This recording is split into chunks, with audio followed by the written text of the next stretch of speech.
जब पूरा देश गुस्से और शोक में डूबा था, उसी वक्त एक मौलाना और रिटायर्ड प्रिंसिपल नजरुल इस्लाम इस हमले पर हंसी के इमोजी डाल रहा था। असम पुलिस और मुख्यमंत्री हेमंत बिस्व शर्मा ने दिखाया कि सिलचर से नजरुल इस्लाम को गिरफ्तार किया गया। वो बांसकांडी स्कूल का रिटायर्ड प्रिंसिपल था। वो अभी लाया गया है थाने में, पूछताछ जारी है और फर्दर जो भी लीगल एक्शन होगा आपको अवगत करा दिया जाएगा। धन्यवाद। मतलब अभी डिटेन किया गया है जी। टाइम आ चुका है चीमा साहब, या आपको इनको बैन करना होगा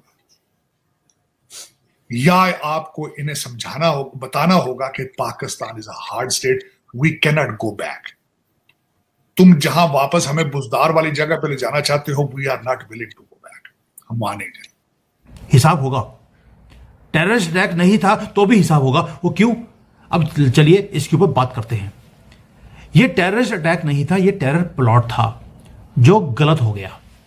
अब जो इन्वेस्टिगेटर्स हैं उन्होंने कुछ इंसिडेंट के ऊपर जब उन्होंने इन्वेस्टिगेट किया तो उन्हें कुछ स्टार्टलिंग चीजें मिली हैं। पैसा दिया किस तरीके से, किसने रेडिकलाइज करा और बोला कि ठीक है तुम डॉक्टर हो कोई बात नहीं, लेकिन एक दो बम तो तुम फाड़ ही सकते हो यार। दोस्तों मैं इसलिए कामयाबी इसको कह रहा हूं क्योंकि ये जो हो सकता था ना, जो हजारों दर हजारों लोगों की जानें जा सकती थी, वो उन्होंने बचा ली। नुकसान हुआ और हम उसको भुगत रहे हैं। ठीक है, 27वीं का हमारा बिल्कुल ये अंदाजा है और इंशाल्लाह ये कोई हक में नहीं जाएगी पाकिस्तान की चीज। ठीक है, जो 1973 का आइन था उसे बरकरार रखना चाहिए और जहां तक चाहिए हमें कि इससे हमें बचें, कोई भी तरमीम इसके अंदर ऐसी ना करें जो पाकिस्तान और पाकिस्तान के मफाद के लिए खतरा हो। तो एक गंदी सी मस्जिद, सुनहरी मस्जिद से वो वहां बैठे रहे 3 घंटे। क्यों? वो पैनिक में थे।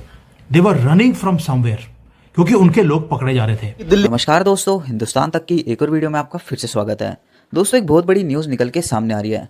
असम का ये केस काफ़ी डिस्कशन में आ गया है, जहां एक मौलाना को एक फेसबुक कमेंट के चलते डिटेन कर लिया गया है। कहानी सिंपल लगती है पर इसके पीछे पॉलिटिकल सेंसिटिविटी और टेंशन दोनों ही काफ़ी ज़्यादा है। दोस्तों रेड फोर्ट ब्लास्ट की खबर आते ही सोशल मीडिया रिएक्शंस आने लगे। इसी बीच एक मौलाना ने ब्लास्ट से जुड़ी एक पोस्ट पर कमेंट किया। कमेंट में उन्होंने हिंट दिया कि शायद इस इंसिडेंट के पीछे इलेक्शन एंगल हो सकता है और बस इसी कमेंट के बाद पुलिस ने तुरंत एक्शन लिया और उन्हें अरेस्ट कर लिया, घर से उठा लिया। दोस्तों पुलिस ने कंफर्म किया है कि मौलाना को इसलिए उठाया गया है क्योंकि उन्होंने इंसिडेंट को पॉलिटिकल एंगल देने की कोशिश की।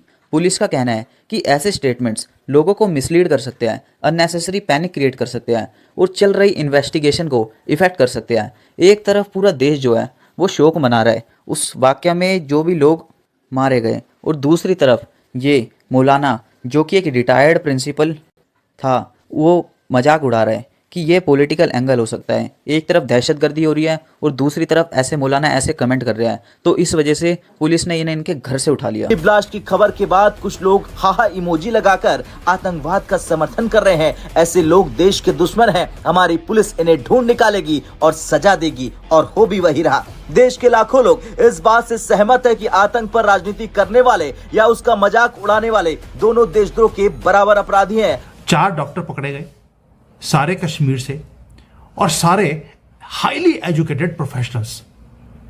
कोई रैंडम ऑपरेटिव्स नहीं थे। इनके पास एक्सेस था, क्रेडेंशियल्स थे और इनके पास कवर था कि भाई ये तो डॉक्टर हैं। अगर ये चीज था तो पैनिक क्यों करें? पहले आप ये सोचिए, क्योंकि उनका नेटवर्क कोलैप्स हो रहा था। उनके जो दोस्त थे वो सारे पकड़े जा रहे थे, कोई फरीदाबाद में, कोई यूपी में, कोई कहीं पर।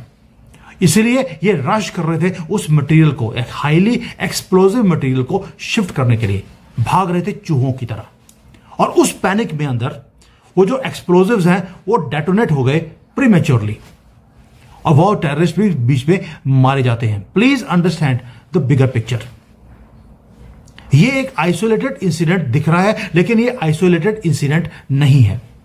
इन्वेस्टिगेटर्स ने अभी एक और देखा कि जो जैश ए मोहम्मद है उनके कनेक्शंस थे इन लोगों के साथ। इनको ट्रेनिंग ऑनलाइन मिल रही थी, इंस्ट्रक्शंस ऑनलाइन मिल रही थी इनको। टेरर मॉड्यूल जो है वो प्लान कर रहा था सीरियल ब्लास्ट पूरे दिल्ली के अंदर। टारगेट एक ही था कि जो ऑपरेशन सिंदूर है, जहां पर इनकी नाक कटी है पाकिस्तान की, उसका बदला इन्होंने भारत से लेना है। डायरेक्टली ले नहीं सकते तो इन कॉकरोचों को लगा दिया इस काम के ऊपर, सिर्फ रिटेलिएशन।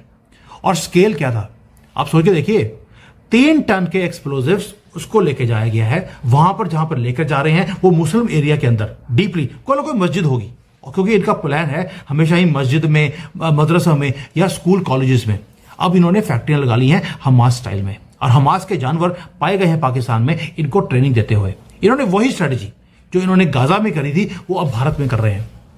मस्जिद के एरिया में अब जा नहीं सकते, इसलिए गाड़ी भी मस्जिद में पार्क करी गई। और प्लान क्या था, वहां पर जब इतना सा 3 टन तो ये लेके जा रहा है छोटी सी गाड़ी में, और कितना गया होगा, वो सारा इकट्ठा करने के बाद, बॉम्ब्स बनाने के बाद मास डेवास्टेशन करनी है मल्टीपल लोकेशंस पे। ये प्लान तो सामने आ गया, वेपन्स रिकवर करे गए हैं, इनके जो प्लान्स हैं वो भी सामने आ गए, ब्लूप्रिंट सामने आ गए हैं। अब क्रिटिकल क्वेश्चन ये है कि ये जो सेल्स हैं और कितने हैं, ये जो मॉड्यूल है आपने कुछ तो पकड़ लिए जो, लेकिन इनके जो ऑपरेशंस है अब डीप कवर में उन्होंने काम करना शुरू कर दिया। डॉक्टर्स, प्रोफेशनल्स, पीपल जिनके रिकॉर्ड क्लीन है, इनको इन्होंने लगाया है इस काम के ऊपर।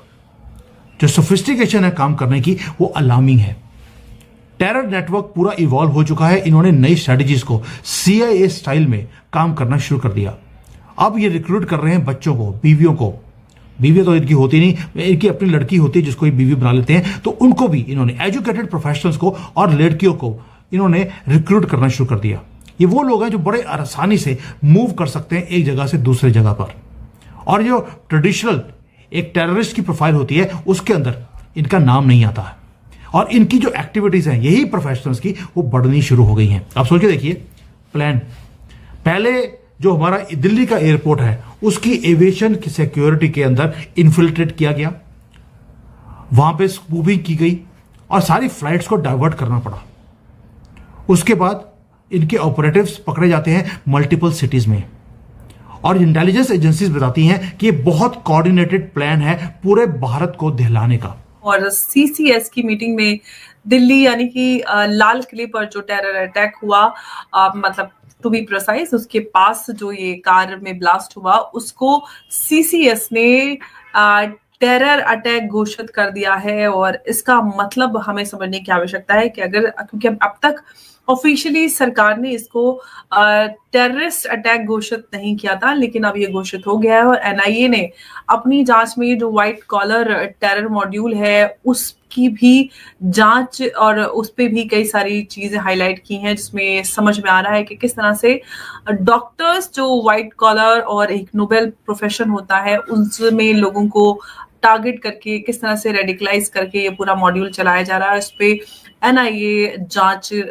करना शुरू कर दिया है NIA ने। और प्रधानमंत्री मोदी ने आते ही LNJP हॉस्पिटल में सभी घायलों से मुलाकात की और जो भी लोग हैं वहां पर, और इस पूरे मामले पर वो कार्रवाई के लिए और काम करने के लिए वो और उनकी पूरी टीम जुट गई है। उमेश जी हमारे साथ है और आप सब ऑफ कोर्स इस पूरे मामले पर चर्चा करेंगे और समझेंगे आखिर इसके बाद आगे हम क्या उम्मीद कर सकते हैं, क्या ऑपरेशन सिंदूर 2.0 हो सकता है, भारत कोई बड़ी कार्रवाई कर सकता है, क्योंकि अगर भारत ने ये टेरर अटैक घोषित किया है ऑफिशियली तो इसके क्या मतलब निकलते हैं। उमेश जी बहुत स्वागत है आपका, जय हिंद, नमस्कार।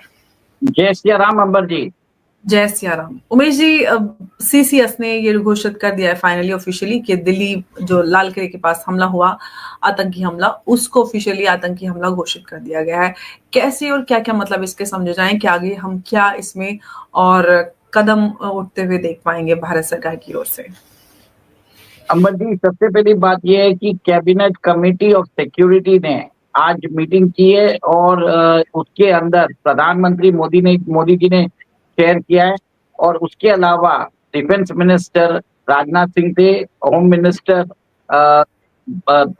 अमित शाह जी। दोस्तों, अगर ऐसे किसी भी मामले पर कोई पॉलिटिकल एंगल देने की कोशिश करता है या इसे इलेक्शन का एंगल बताता है या इस मामले को पॉलिटिसाइज करता है, तो ऐसे लोगों को ज़रूर गिरफ्तार कर लेना चाहिए, क्योंकि ये लोगों को भड़का सकते हैं।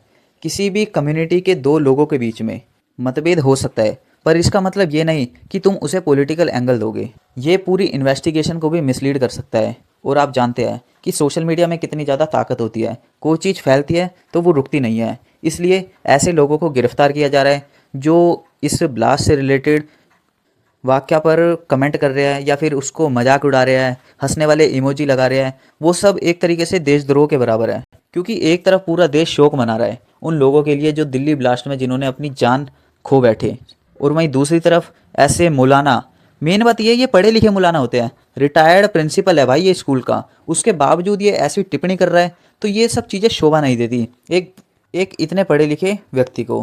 दोस्तों आपको ये वीडियो कैसी लगी? अगर वीडियो अच्छी लगी तो चैनल को जरूर सब्सक्राइब करें। मिलते हैं हिंदुस्तान तक की अगली वीडियो में, तब तक के लिए धन्यवाद। जय हिंद।